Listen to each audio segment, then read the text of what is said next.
네, 선생님 안녕하십니까? 안녕하세요. 네, 이제 촬영하는 날짜 기준 네. 대선이 코앞입니다. 네, 그렇죠.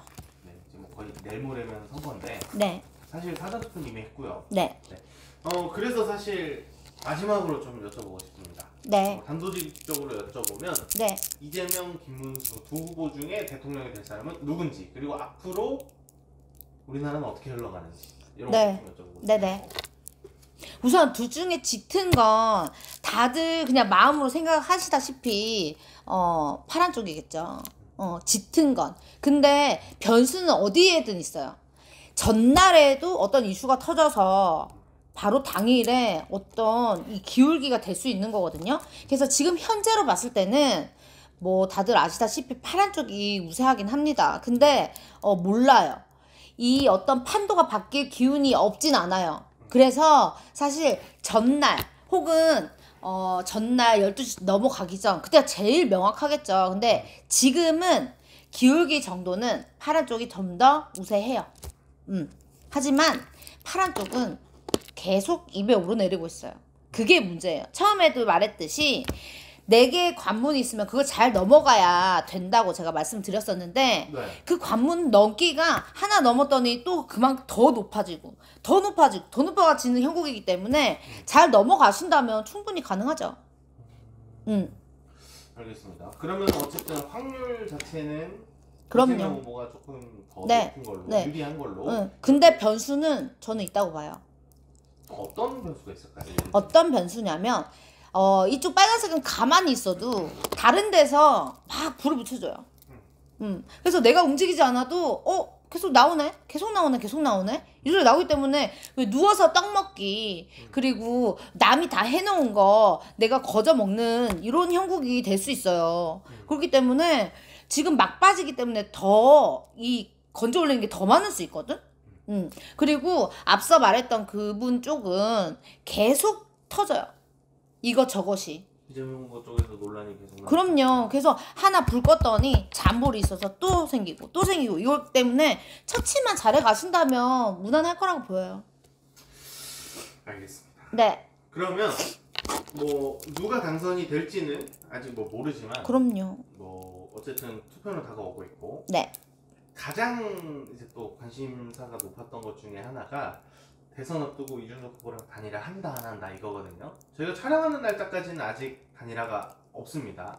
이준석 후보도 안 한다 하는데 네. 이거 분명 단일화 할 거다 이렇게 말씀하시는 분들도 있거든요. 네. 선생님은 좀 어떻게 보시나요? 제가 말했듯이 막판에 뒤집는 한 수가 있어요. 그 한 수 때문에 사실 이 판도가 뒤집힙니다.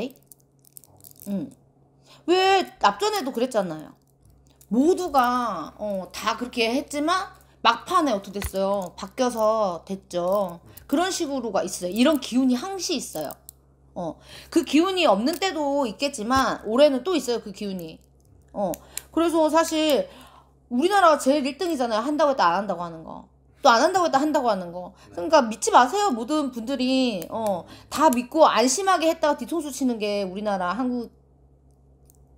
뭐 그런 한국에 일들이 좀 많았죠. 네. 그럼요. 한국인 중에도 정치하시는 분들 늘 그러잖아요. 근데 그 말을 뭐 덥석 믿고 뭐 무조건 된다 안 된다 그거를 믿는 국민이 언제까지 놀아나시려고 그래요. 제발.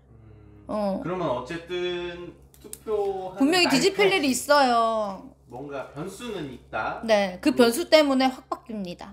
지금은 파란 거. 근데 그 변수 되죠? 그러면은 어떻게 될지 모른다 그때는. 어떻게 될지 모르는 게 아니죠. 파란색과 빨간색 싸움인데 빨간색이 되죠. 그러면 어쨌든 김문수 후보가 될 가능성도 그럼요. 충분히 있는 거죠. 지금은 이재명이 된다. 네. 하지만 판도 엎어지면은 빨간 게 된다. 네. 근데 그런 얘기도 있어요.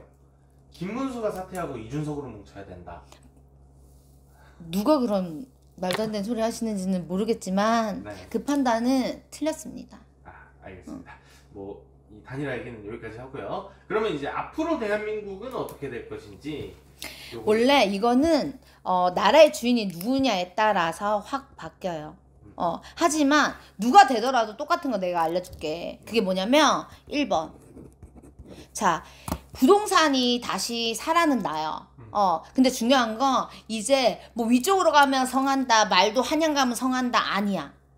왜냐면 이제 점점 빠져나올 거라고요. 밑으로 빠져나온다고. 그거는 내가 알려주고 또 그리고 장마 끝나고 나면은 장마 때도 사고가 많을 거예요. 그때 물 피해 절대 안 가게 잘해야 돼. 근데 아무것도 안 하잖아. 세금 못 땄어. 뭐해? 또 사람 죽어요. 가만히 있는 사람도 죽어난다고. 그러니까 그것부터 신경 쓰세요. 지금 대선 끝나면 그것부터 하셔.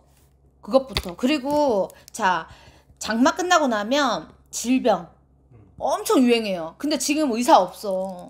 그러면 다들 또 집에 갇혀갖고 앓다가 죽어야 돼.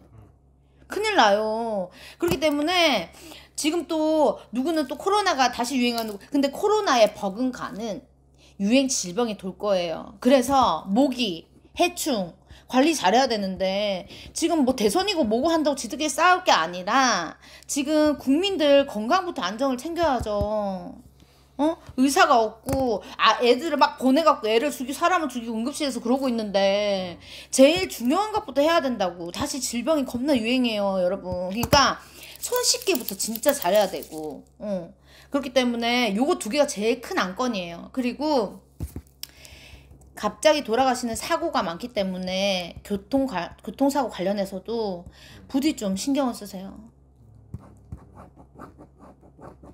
갑자기 사람이 돌아가시면 주변인들이 안 좋으니까 제발 부디 교통안전 교통안전 제발 신경 쓰세요. 도로도 위험해. 도로 그만 재정비 올리고 다시 깎아갖고 새로 해든지. 답답해 갑자기. 그러면 우리나라의 이 대선 이후의 흐름도 어쨌든 좋지는 않다는 거죠. 그러니까 주인 되시는 분이 이것부터 하세요. 그러면 국민들이 좋아해요. 국민들이 자기들끼리 싸우고 뭐 했든 되시는 분들은 그러니까 주인이 누가 되냐에 따라 아까 말했던 큰 덩어리 외에 그 다른 건 틀려진단 말이죠. 자기들이 내세운 것들이 있으니까. 근데 그거 별개로 누가 주인이 되던 간에 나라에 일어날 일. 그리고 중요한 건 저기 다른 나라에서도 전쟁 또 일어나. 근데 이게 3차 대전이 되잖아? 그러면 우리나라 지켜줄 사람 아무도 없죠. 미국이 안 지켜줘. 자, 중국하고 북한이하고 합치고 러시아하고 중국하고 북한하고 합치고 이렇게 돼봐 큰일 난다니까? 나라가 좀 계속 힘들다고 하니까 좀 빨리 좀 좋아지기를 바라야겠어요. 그러니까 질병이 없어야 돼. 그래야 사람들이 일을 하고 경제가 돌아가지. 그러니까 별로예요. 알겠습니다. 어쨌든 얼마 남지 않은 투표 기간 동안 뭐 대한민국 좀 최대한 빠르게 좀 안정이 됐으면 좋겠고 대선 끝나고도 마찬가지입니다. 좀 살림살이 좀 나아졌으면 좋겠습니다. 수출을 많이 하면 돼요. 그래서 거제도가 배를 많이 만들고 이러면 되죠. 알겠습니다. 오늘도 이렇게 좋은 말씀 감사합니다. 감사합니다.